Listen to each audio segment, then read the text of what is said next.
Hey, it's Dr. Toby here. I want to show you in this video 5 big mistakes that weightlifters make that cause them to have shoulder pain and pinching kind of sensations in the shoulder and ruins their workout. So let's jump right into this, and you're going to like this video if you're somebody who's been trying to figure out how to get rid of that achy, sore kind of pinching pain that stops you when you're trying to do maybe like a pull-up or trying to do bench press or doing other activities where there's overhead mobility involved, or just moving your shoulder into a particular position and you get that sharp feedback like, nope, I can't do that. This is going to be very helpful for you. So let's jump right in. One of the first things that I want to explain is that one of the biggest mistakes that weightlifters make that keep them having pain longer than they should is that they think pain is negative. And that's a big problem. Now, mind you, nobody wants pain. Nobody has to actually live or feel like they can have to live with pain for longer than they should. But pain is not negative. Pain is informative.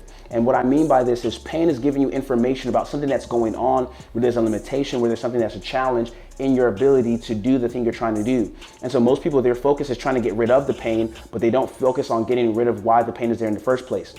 And that leads to the second mistake. The mistake is addressing everything by relying on medications. And all medications are going to do is going to remove your body's ability to sense the pain and to interpret the information that the pain is there for. So one of the things you got to realize is that if you're going to do, weightlifting and be in fit shape and things like that and actually enjoy the experience, you have to address things with the root issue and get the root problem taken care of, not just relieve the pain. One of the exercises that we show our weightlifters how to do is a downward dog, which is super critical for addressing some of the root problems that cause the pinching. The pinching is going to be a factor based on the limited joint space that there is and some of the muscles that maybe have grown in size and the tendons are now being pinched. That's going to be one of the things. So with this downward dog exercise we do, and we show them, you're here in this position, and what happens is we're not just going back into the downward dog. What we want to do is we actually want to first glide those shoulders up into that position where our chest is further away from the ground as it possibly can by activating our serratus anterior muscles, and shift that weight. Now, for some people, they may have discomfort with this exercise depending on how far back they go. So starting off, realizing that more pain does not mean more progress. So start off going back as far as you can, right? Making sure those shoulders are pushed back. But ultimately what happens is you get that full range. And so what we do is we have them doing this for 3 to 5 second holds.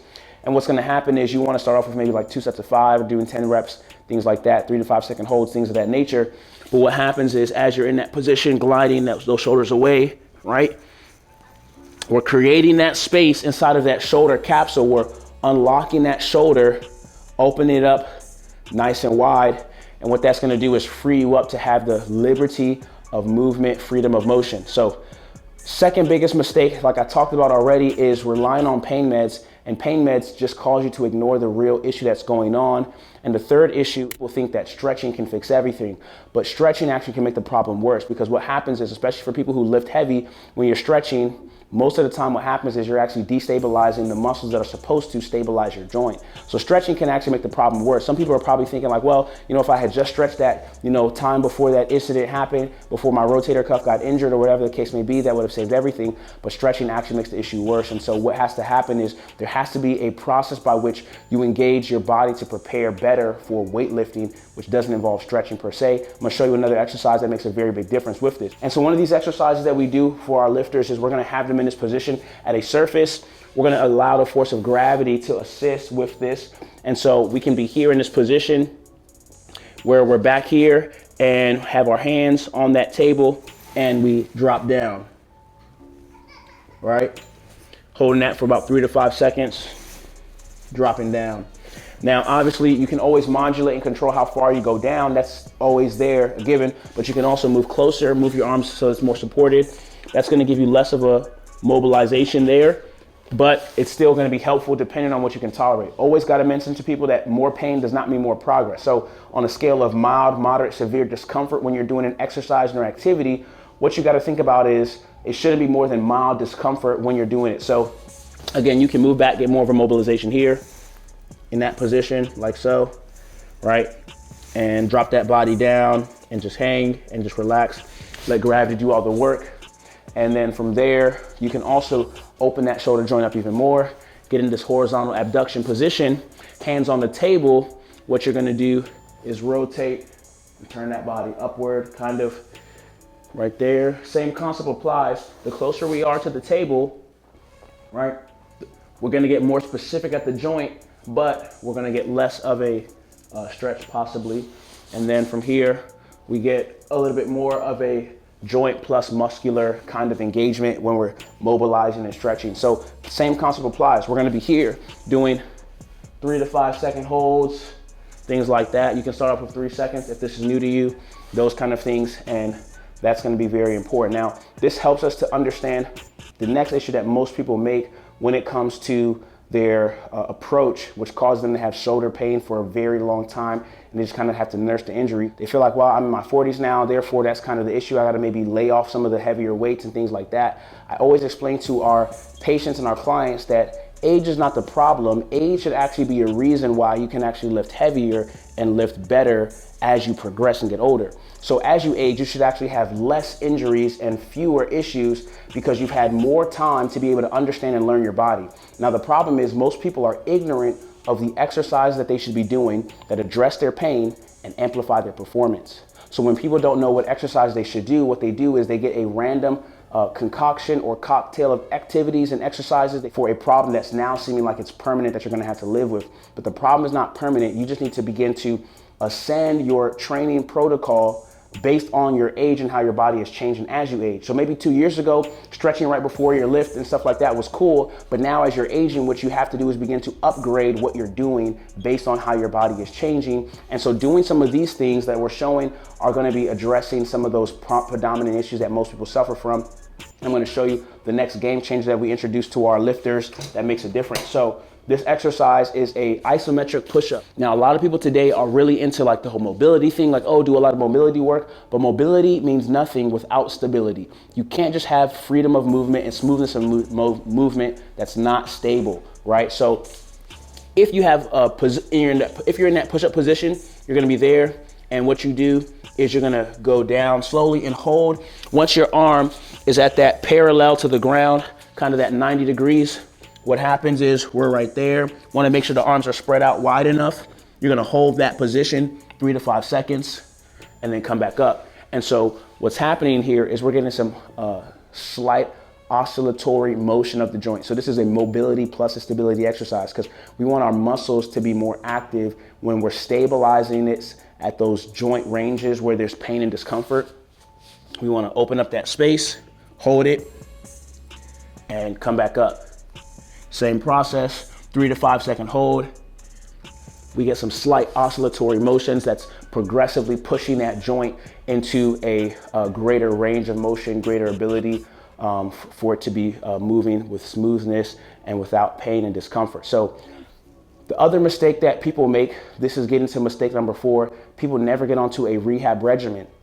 They never address the root problem because they never get into a rehab regimen that addresses all the components of the shoulder. They just stretch or try to lift heavier to get stronger, but that doesn't make the pain any better. All they're doing is making the pain more pronounced. So what happens is they're like, okay, cool, let me just do a couple of random things that I figured out, but they never get the right diagnosis of what's going on with their shoulder. And so they never incorporate mobility, stability, strength, endurance, durability, and power and flexibility all together. They're either doing one or a few of the other, and that makes a very big difference.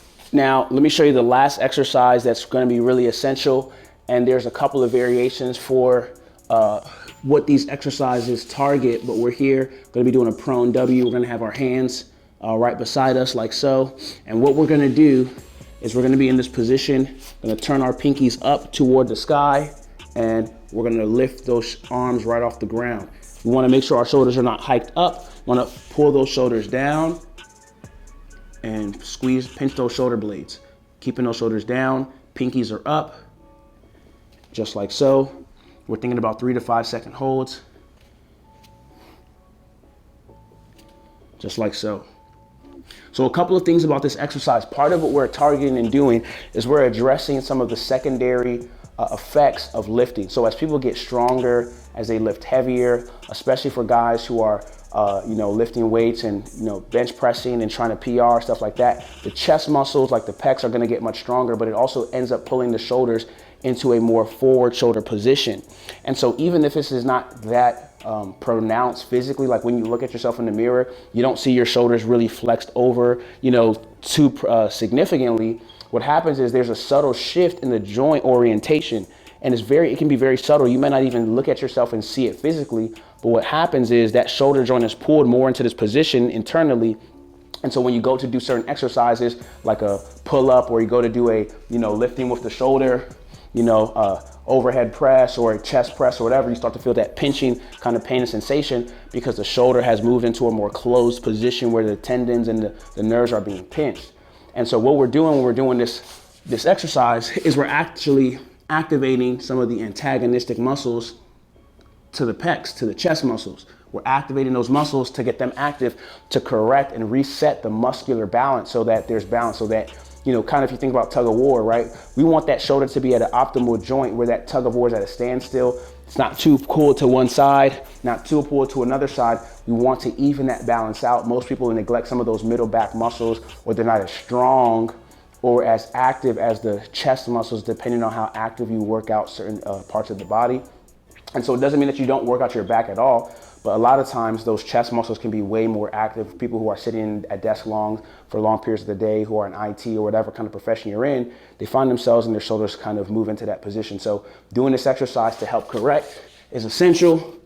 And again, more pain does not mean more progress. This should actually be relieving for a lot of people who have sharp pinching pain. If you're doing it correctly, pulling those shoulders down, rotating them out, it's gonna really help work on those rotator cuff muscles and those shoulder stabilizers. So hopefully you found this video helpful. If you did, like it, leave a comment, and let us know what you found most helpful about it. Also, share this video with somebody that can help with their situation that they have going on, and subscribe to our channel to stay up to date on all the content that we make to help you build your confidence and being healthy and the happiest version of yourself and the fittest version of yourself. And I'll see you in the next video.